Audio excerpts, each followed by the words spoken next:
Dark, dirt, devil. Cathy wanted a whip, Hindley a fiddle. You'll give a whip, him fiddle. You took a seat at the end of the hearthstone, petted a liver-coloured bitch. There was some warmth in the room, and it came from an open fire. Flames that licked, peat that steamed, coals that glowed, and wood that hissed. Hindley called you dog and beat you with an iron bar. Mr. Earnshaw tried once more to stop him. He sent Hindley to college, just to get the maniac away. And things picked up for a while. Then you watched your father die. Watched the life drain from his eyes. His last breath leave his lips. You knelt at his feet and wept. You held on to his lifeless hand, the skin as brittle as a wren's shell. Cathy wiped the tears from your eyes.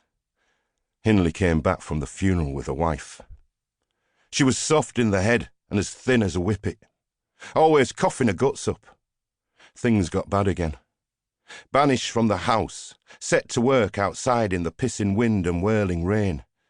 You were flogged, locked out, spent your evenings shivering in a corner while the cunt stuffed his face, supping ale and brandy, eating and drinking, singing and laughing with his slut. The wind has lulled now, and you listen to its hush. You hear a fox scream and an owl cry. The night gathers in pleats of black and blue. The cold rain falls. You teeter on the brink. It would be so easy to tumble and smash your skull on the rocks. Let the life bleed out of the cracks and let the slimy things take you. No one would miss you, not even you.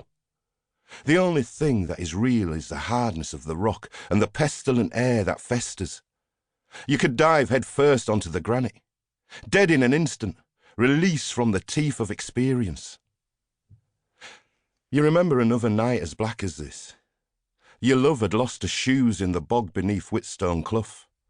You crept through a broken hedge, groping your way up the path in the dark, planting yourself on a flower pot under the drawing-room window. They hadn't put the shutters up, and the light poured out. You clung to the ledge and peered in.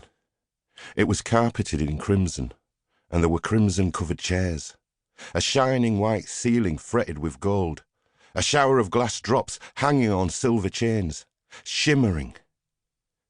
It was Edgar and his sister Isabella. She was screaming, shrieking as if witches were ramming red-hot needles in her eyes. Edgar was standing on the hearth weeping. In the middle of a table sat a little dog, shaking its paws and yelping. They were crying over that dog. Silly cunts.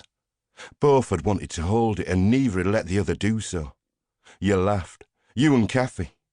They were like toy dogs themselves, all prim and prettified, milk-sopped and mollycoddled. They stopped yelping. They must have heard you laugh. Then Edgar saw you at the window and started shouting. You ran for it, but they'd let the bulldog loose, a big bastard with a big bastard head, and it had got Cathy by the ankle. It sank its bastard teeth in and wouldn't let go.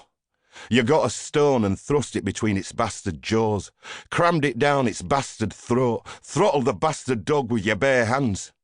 Its huge purple tongue was hanging half a foot out of its mouth, and blood and slaver dripped from its lips. Then there was a servant running towards you, a big bear of a man. He grabbed Cathy and dragged her in. You followed him. Mr. Linton was running down the hallway shouting, "What is it?"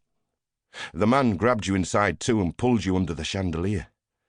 Mr. Linton was looking over his spectacles. Isabella said, "Put him in the cellar." "That's Mr. Earnshaw's daughter," said another. "Her foot's bleeding." You cursed the servant, swore like a trooper. He dragged you into the garden, threw you on the grass, then went back to the house and locked the door behind him. You went to the window again, thought about smashing it in. She was sitting on the sofa. A servant brought a bowl of water. They took off her shoes and stockings. They washed her feet. They fed her cake. Edgar stood and gawped. They dried her wild hair and combed it sober. They wheeled her to the fire. The Lintons stood there staring.